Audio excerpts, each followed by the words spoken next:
black, o kaya ay, pahinga tayo guys. Pero kung yan ay patsi-patsi yung kulay, o kaya gray, yung iba naman kulay blue, pwede pong senyalis yun. Di, yung ilan sa mga signs na may problema ka na sa immune system, ka munang magpupus ng Speak Fast and Clear. Alam niyo po ba? Nanonood ako ngayon guys ng mga Ito po ay isang sintomas. ganito siguro guys to kapag nagkakaedad tayo, mga gusto mo nang panoorin yung mga sinyalis na masakit ang katawan, may ubo, hirap huminga, mga ganun guys, yung kay Doc Alvin,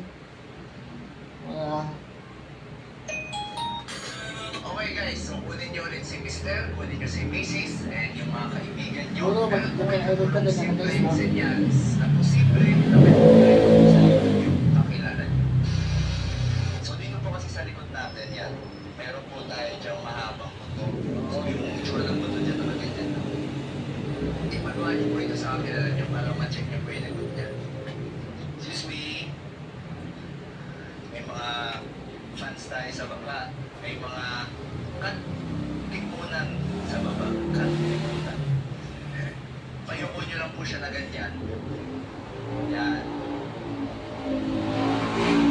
So ito po yung picture nung itsura ng likod ko kanina. So dapat po sa normal ganyan. Pantay. Wala siyang nakaukang pag ganon. Parang pag tumitingin ko kayo sa dagat, diba yung horizon. So sa dagat yung horizon pantay. Wala nakabukol dito.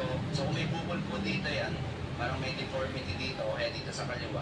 So sabihin natin paganto yung kanyang likod. O kaya paganto. May mga umbok po sa magkabilang gilid. Posible po na mayroong problema yung buto niya sa likod. Madalas nakasabay na nararanasan ang pananakit ng Naka-block na bang signs niya hindi siya magpupus sa'yo?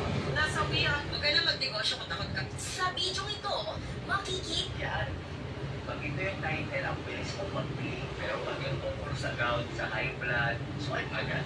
So sige, tawagin niyo po si Mr. Kung may ginagawa siya, hilahin niyo. Dahil meron po may tutulong technique para tumagal sa pagbakan. So gawin niyo po ito every morning. So daily po yan dapat. And ulitin niyo ng mga 3 to 4 sets. So una, dapat yung dalawang paa niyo po pantay sa shoulder. Tapos, slowly po, i-atras niyo po yung puwetan niyo patalikod.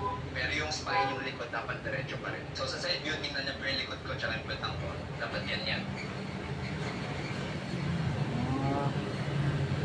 Yan. Dapat hindi po kayo nakapayuko. And dapat stable po yung inyong likod. So maganda po to for endurance.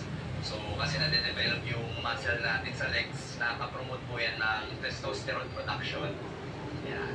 And syempre kapag mataas po ang testosterone, mas tumatagal po yung lakas ni Mr. Actually pwede rin po ito kay Macy's para ma-develop din yung mga legs niya. Tapos pag nasanay na po kayo, pwede po kayo mag-bend ng weights.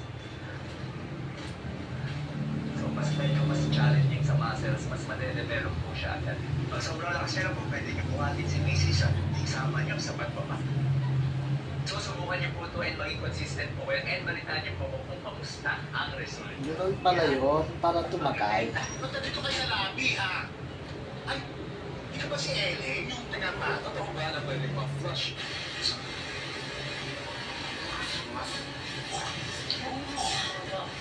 Nasa chicken eh. Shock ko lang. Ang pagtulong na naka-left side.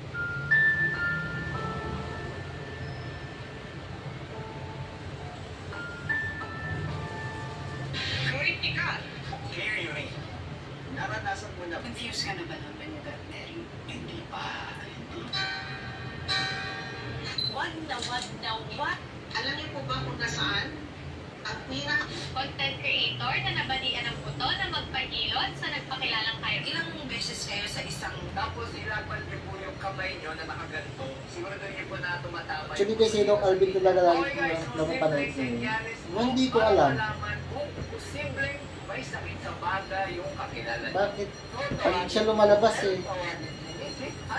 Napapanood na ko na akong panood yung mga video niya. Kung pwesto kayo sa likuran ni Mrs. Kung sinusta ka ito. Kung pwesto yung Mrs. mo. Tapos ilapan niyo po yung kamay niyo na nakaganto dito sa likuran ni Mrs. So nakaganyan.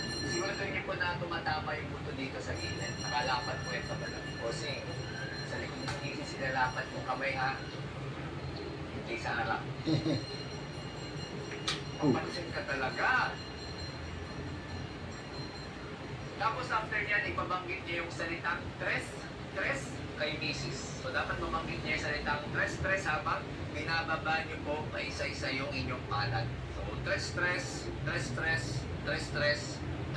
So normally, dapat po merong vibrations kayo mararamdaman dyan kasi nagsasalita na si Mrs. And yung vibrations na yun, dapat po pantay sa kaliwa at sa kanang kamay. Kapag mas angat yung intensity o yung kikinig sa kanang parte o sa kaliwang parte, posible po na merong karamdaman sa baga o pakilala. Okay.